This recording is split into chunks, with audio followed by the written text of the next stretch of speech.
Welcome back to our channel.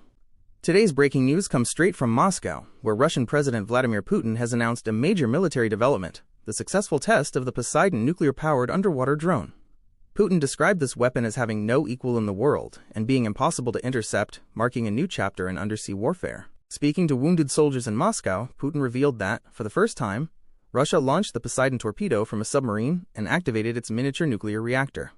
He emphasized that this reactor is about 100 times smaller than those found in traditional submarines, yet powerful enough to keep the drone operational for extended missions across vast ocean distances. According to Russian defense reports, Poseidon can reach astonishing speeds of up to 200 kilometers per hour, or roughly 124 miles per hour, and cover a range of 10,000 kilometers, about 6,200 miles.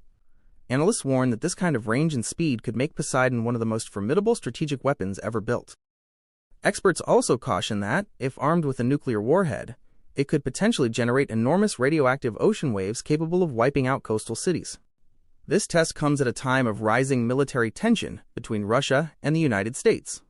It also follows Russia's recent test of a nuclear-powered cruise missile, reinforcing Moscow's commitment to expanding its nuclear arsenal and signaling a new phase in global military competition. The Poseidon drone's successful test not only showcases Russia's technological capabilities, but also raises serious concerns about future underwater nuclear deterrence.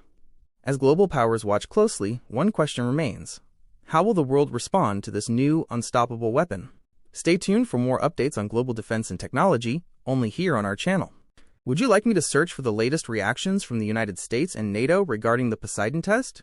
Global response to Russia's Poseidon test, U.S. and international reactions. The successful test of Russia's Poseidon nuclear-powered underwater drone